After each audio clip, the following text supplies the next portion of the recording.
Little music from Handel's Messiah. That was the version with Tafel music led by Ivers Torrens, who was here not too long ago conducting the Messiah.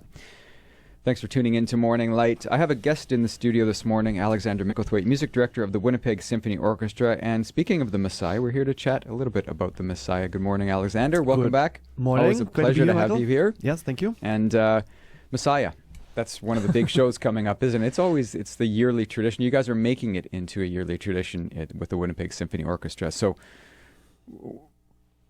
what is it about the Messiah, really, that you think draws people back every year? Well, first of all, I had the pleasure of conducting it myself 2 years ago. And as you said, we have every year, we are doing it now, and every year we have a little different take on it.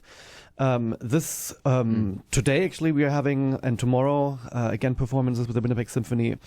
Case Skillion, I hope I pronounced the name right, as our guest conductor. Come see him, is fantastic. And so, yes, it is this timeless piece of like a diamond, you know, it's always sparkly and you always want it. I mean, at least the wives. Yeah. And here, same thing. It's like the Messiah is this complete timeless piece of music and so extremely beautiful. And the tunes are just so well known. Mm-hmm. But the amazing thing for me was when I conducted this 2 years ago, I first was a little apprehensive, to be quite honest. It was like, well... It's like everybody knows it, you know, and but then you get into it, and I was just, I told you a little bit now beforehand, it was just for me a really refreshing experience to take it and dig in, like what Handel at the end really wanted. We had at that time, a little smaller orchestra. We played it without vibrato, more the Baroque style, the chorusing without vibrato, and the tempi were also upbeat. So, and then it becomes this kind of thing that I feel happens with Baroque music a lot. When I play on the piano Bach, that feeling of flow, it's something that with romantic composers, it's more emotional, I think. With Bach and Handel, it's just this thing that you kind of come in this weird more state cerebral. And it makes you just happy. At least me. Yeah, it just makes me happy. So come and see it tonight, or hear it better. And tonight and tomorrow night, Handel's Messiah, and the conductor. It's first time in Winnipeg. Case Scaglione, his name is from. He's been with the with the New York Philharmonic Orchestra now for a few years. I think he was just last year bumped up to the associate conductor. Yeah. So it should be something to see him. So it's great to have those upcoming guys. Yeah. This was me in a way, like 10 years ago. That was you?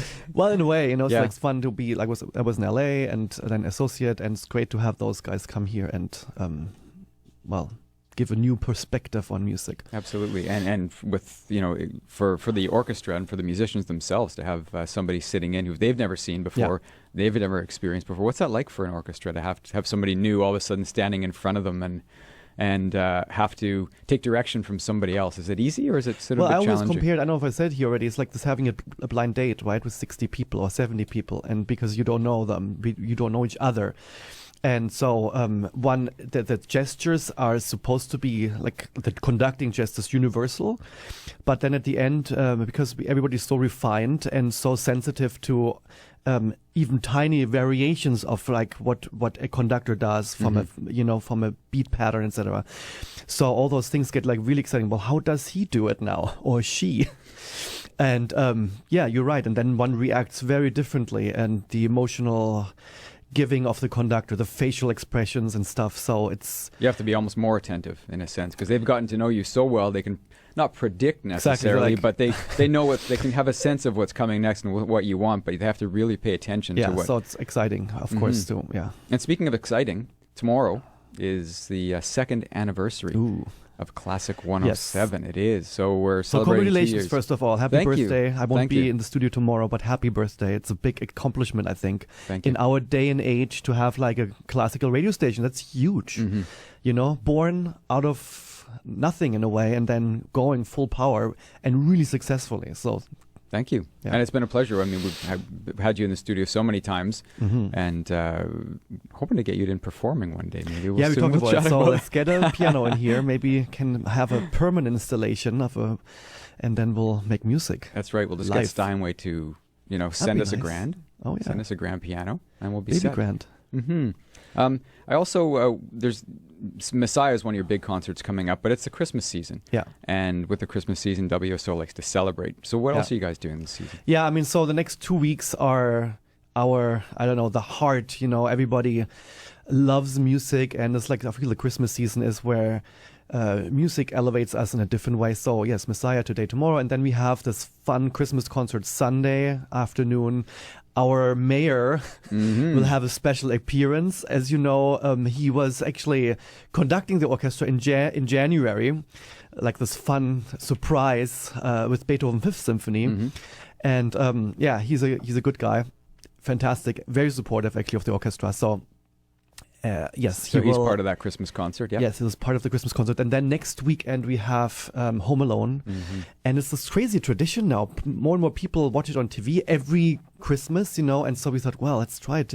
And the difference is, of course, we have the orchestra play live. And if you've never experienced it, it's a real treat. You see the full movie with the sounds, of course, except the soundtrack of the music. I've been to many of them, and yes, I love it. It's just amazing how seamless it can be. You don't even, after a while, you kind of forget the orchestra's there. Yeah. That they just do it. They're amazing with how they do. And actually, our resident conductor Julian Pellicano showed me, like, technically how it's done this time, because there's some films where you accompany the film just by the visual cues. You have to follow it and be so on that whenever he bumps against, like Busten Keaton bumps against the wall and bang, you have to hit the chord, Here it's different. You have this amazing click track and visual track that kind of keeps you on, well, in sync with the visuals, with the music and the visuals. So it's highly technical actually, and but it seems you don't even know. I mean, it is technical, but it just sounds so pure when you watch it. So there's lots going on with the WSO. You've got Handel, you've got the Christmas concert, you've got Home Alone, and you're kind of on vacation a little bit, which is all right. I'm on vacation. I'm just here. We have guest conductors coming in. We've got Julian Pellicano as well sitting in. So thank you for coming in this morning. Congratulations again. Happy birthday. Thank you. Thanks, Love Alexander. Appreciate it. You're here. And we'll see if we can get you in to play some piano over the Christmas season. We'll work on that. So here's the little music from one of the performances you'll hear with the WSO coming up shortly. Here's John Williams, Somewhere in My Memory from Home Alone.